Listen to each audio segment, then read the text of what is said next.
Du chef de l'État, son Excellence, M. Bassirou Diomaye Diakhar Faye. À l'entame de sa communication, le président de la République a rappelé que la lutte contre la cherté du coût de la vie reste une priorité de l'action gouvernementale.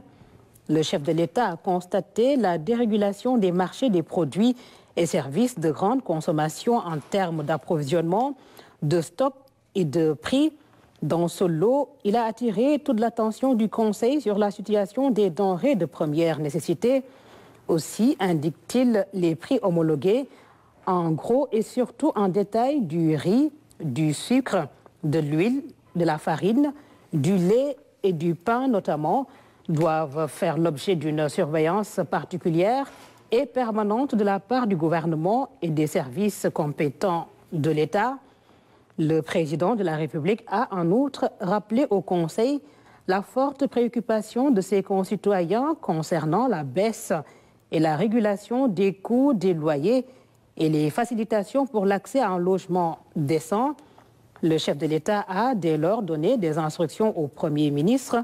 au ministre en charge du commerce et de l'industrie, des finances et du budget et de l'agriculture de lui proposer avant le 15 mai 2024, un plan d'urgence opérationnel de lutte contre la vie chère, assorti de mesures hardies de baisse des prix des denrées de consommation courante, ainsi que de certains services essentiels. Le président de la République a, dans cette perspective, souligné la nécessité d'impliquer les associations de consommateurs, les industriels et les opérateurs économiques en vue de bâtir des consensus durables dans l'application effective de nouvelles mesures visant l'allègement du coût de la vie pour les ménages. Il a en outre insisté sur l'impératif d'assurer le contrôle permanent des prix sur le terrain et la maîtrise de toute velléité de spéculation, notamment à l'approche des grandes fêtes et événements religieux. Le chef de l'État a, à ce titre, demandé au Premier ministre de mettre en place à la primature un dispositif d'alerte précoce et de suivi des prix et approvisionnement du pays en produits et denrées essentielles. Le président de la République est également revenu sur l'impérieuse nécessité d'assurer un suivi permanent de l'évolution des coûts des loyers, baux à usage d'habitation et commercial, à Dakar et dans les capitales départementales. Le chef de l'État a, au demeurant, invité le ministre de l'Industrie et du Commerce à veiller à la transformation du commerce intérieur qui passe par la modernisation du commerce de proximité, en l'occurrence les boutiques de quartier et le développement de stratégies innovantes et efficaces de promotion de la consommation des produits de nos terroirs. Le président de la République, après avoir analysé la conjoncture économique internationale actuelle et ses impacts sur la vie nationale, a invité le gouvernement à engager, dès la prochaine campagne de production agricole, la mise en œuvre de la doctrine de souveraineté alimentaire, DSA, en cohérence avec la nouvelle politique d'industrialisation, de valorisation et de consommation de produits locaux. Le chef de l'État a ainsi demandé au Premier ministre de superviser la nouvelle vision volontariste, endogène et consolidée de nos politiques publiques, dont l'objectif est d'atténuer de manière significative la cherté du coût de la vie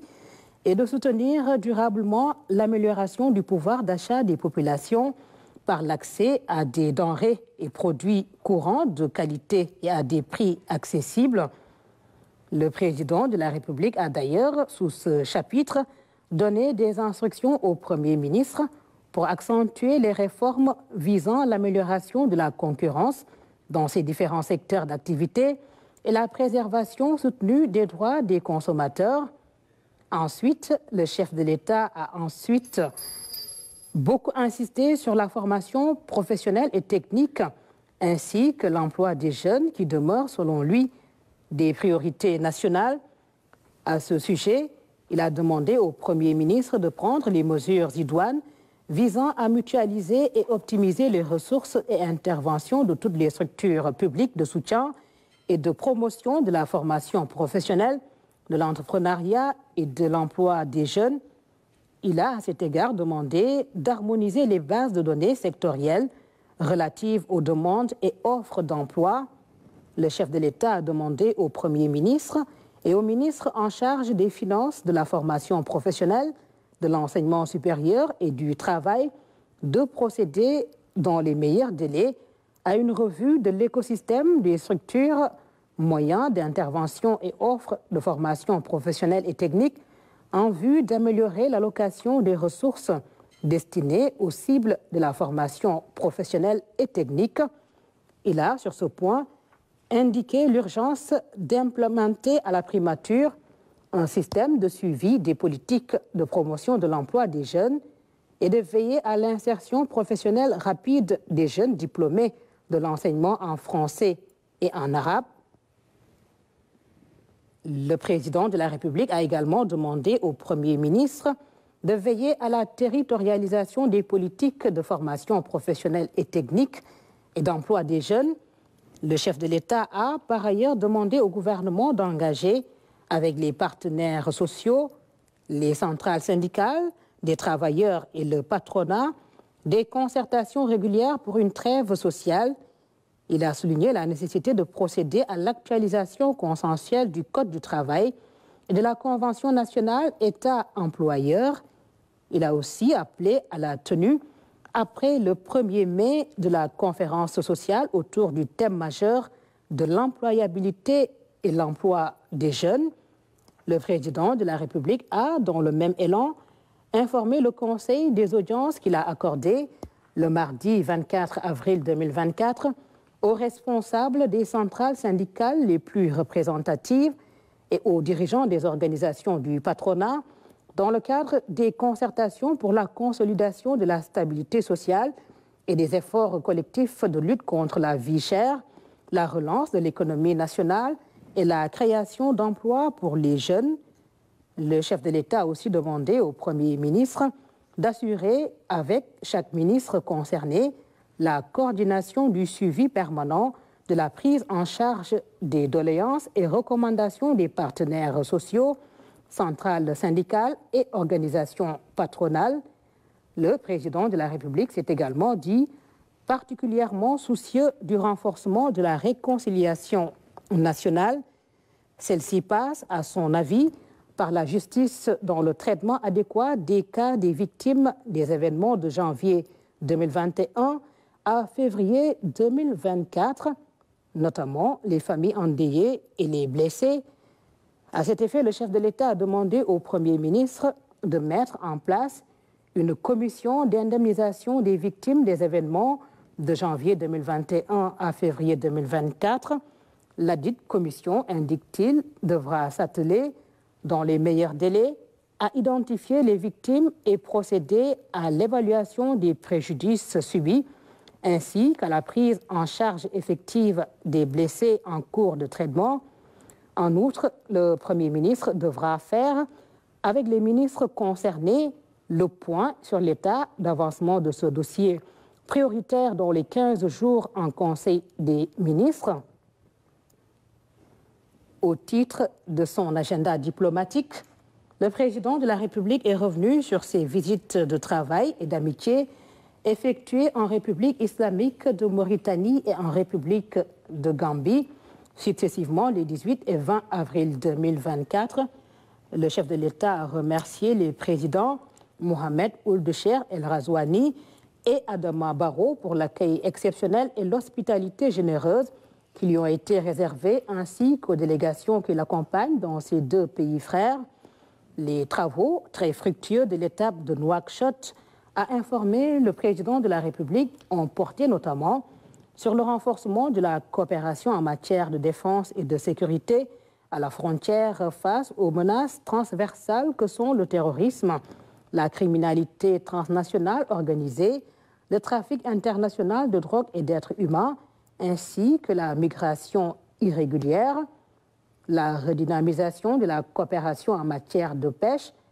À cet effet, le président Razouani a assuré que son pays est disposé à partager les ressources halieutiques et prôner un échange d'expériences en matière de gestion de ces ressources. Il a également invité les deux pays à une surveillance maritime commune renforcée pour faire face aux bateaux pilleurs. Le retard noté dans les travaux d'exécution du pont de Rosso, chaque partie étant invitée à lever les goulots d'étranglement. La coopération en matière d'énergie, l'accent a été mis sur le retard de 28 mois des travaux de GTA et la nécessité de constituer un seul bloc uni face à l'opérateur BP pour ne pas décevoir les attentes des populations. S'agissant de l'étape de la Gambie, le chef de l'État a informé le Conseil que ces entretiens très fructueux en tête-à-tête avec le président Adama Barrow ont porté dans tous les domaines de la coopération pour un accent particulier sur la défense et la sécurité, un domaine dans lequel le Sénégal continuera d'appuyer la Gambie dans sa quête de stabilité. Le renforcement de la lutte contre les actes criminels de coupe et de trafic illicite de bois qui continuent de détruire les forêts respectives des deux pays, la coopération dans le domaine de la pêche, les concertations en vue de consolider les acquis, notamment en termes de facilités accordées aux pêcheurs des deux pays, seront poursuivies. La libre circulation des personnes et des biens, les transports terrestres, aériens et maritimes qui feront l'objet d'un suivi permanent, la hausse de la taxe du ciment en provenance du Sénégal, dont la mesure a été suspendue en attendant la circulaire qui devrait être signée pour la rapporter. Enfin, le président de la République a évoqué l'audience qu'il a accordée à M. Charles Michel, président du Conseil européen, le lundi 22 avril 2024. Dans sa communication au Conseil, le Premier ministre a fait part de l'audience qu'il a accordée à son Excellence Mohamed Julde Diallo, vice-président de la Sierra Leone, le lundi 22 avril 2024, sur instruction de Monsieur le Président de la République. Ensemble, ils ont procédé à la revue des principaux axes de la coopération entre le Sénégal et la Sierra Leone. Ils ont également échangé sur les voies et moyens de sa redynamisation en vue d'offrir plus d'opportunités au secteur privé des deux pays. À cet effet, ils ont convenu de proposer aux deux présidents de la Sierra Leone et du Sénégal la tenue d'une commission mixte avant la fin de l'année 2024. Le Premier ministre a également informé de la conception d'un projet de nouveau référentiel du dialogue social conforté par les riches échanges tenus respectivement avec les organisations syndicales représentatives et patronales sous la houlette de Monsieur le Président de la République. Ces travaux aboutiront à une gamme de mesures devant permettre une baisse conjoncturelle du prix de denrées de première nécessité et un canevas pour la refondation du dialogue social prenant en compte notamment l'équité salariale, les engagements du gouvernement, la sécurité des emplois et les droits et devoirs syndicaux, conformément aux directives de Monsieur le Président de la République, formulées à l'occasion de la réunion du Conseil des ministres du mardi 9 avril 2024 pour la mise en place effective et rapide des cabinets ministériels et la proposition pour chaque ministère d'une nouvelle organisation rationalisée, ainsi que des nominations conformes d'une part à la réglementation en vigueur et d'autre part aux objectifs sectoriels validés. Le Premier ministre a annoncé la mise à disposition des ministres et secrétaires d'État dès ce jeudi de 3 circulaires. Une circulaire relative à la composition des cabinets des ministres et secrétaires d'État pour rappeler les règles relatives à la constitution des cabinets des ministres et secrétaires d'État ainsi qu'aux fonctions et conditions de nomination de leurs membres. Une circulaire relative aux relations entre les ministres et secrétaires d'État pour préciser les dites relations en vue d'éviter d'éventuels conflits et dysfonctionnements afin d'instaurer au sein du département ministériel une plus grande cohésion et une meilleure cohérence de l'action gouvernementale. Une circulaire relative à l'organisation du travail gouvernemental pour rappeler l'importance de l'organisation et de la méthode dans l'efficacité du travail gouvernemental, programmation, organisation, coordination, contrôle et suivi, évaluation des politiques, projets et programmes. Le Premier ministre a par ailleurs fait part de l'élaboration du plan d'action gouvernemental avec un canevas qui sera mis à la disposition de chaque ministère par circulaire. Cette dernière précisera les actions les plus urgentes à exécuter par les ministères avant le 10 juin 2024, en tenant compte des allocations budgétaires inscrites dans la loi de finances initiale 2024, les actions prioritaires au titre du second semestre de l'année en cours,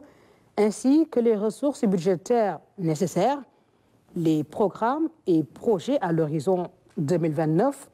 L'ensemble de ces informations mises en cohérence sera la trame de la déclaration de politique générale que le Premier ministre présentera à l'Assemblée nationale. S'agissant du travail d'élaboration du document de référence en matière de politique économique et sociale, le projet, le Premier ministre a affirmé qu'il portera exclusivement le sceau de l'expertise sénégalaise et sera achevé au troisième trimestre de l'année 2024. À cet effet, un comité technique restreint sera mis en place à la primature. Cette instance sera composée notamment des ministres en charge du plan, des finances, de l'industrie, de la souveraineté alimentaire, de l'emploi, de la transformation du secteur public et du bureau organisation et méthode BOM. À l'issue des travaux, poursuit le Premier ministre, le cadre de référence pour la matérialisation de la vision de Monsieur le Président de la République pour un Sénégal souverain, juste et prospère à travers la conception de programmes et projets de transformation systémique sera soumis à la validation du chef de l'État avant la fin du troisième trimestre de l'année 2024. La première phase du plan d'action pluriannuel du projet sera inscrite, précise-t-il, dans le projet de loi de finances initiale 2025 qui sera soumis à l'approbation de l'Assemblée nationale au début du mois d'octobre prochain. Et au titre des communications des ministres. Le ministre de l'Enseignement supérieur, de la Recherche et de l'Innovation a fait une communication sur la situation de l'enseignement supérieur et de la recherche. Le ministre des Pêches, des Infrastructures maritimes et portuaires a fait une communication sur la procédure de sélection d'un opérateur pour l'exploitation des chantiers navals de Dakar. Le ministre de la Famille et des Solidarités a fait une communication sur le lancement du projet de résilience et de développement communautaire de la vallée du fleuve Sénégal, PRDC-VFS, financé par la Banque mondiale. Le ministre de la Jeunesse, des Sports et de la Culture a fait une communication sur la mise en vente publique aux enchères de la bibliothèque du président Léopold Sédar Senghor en France. Le ministre de l'Agriculture, de la Souveraineté alimentaire et de l'Élevage a fait une communication sur la préparation de la Tabaski 2024, le bilan de la campagne agricole 2023 et la préparation de la campagne agricole 2024-2025.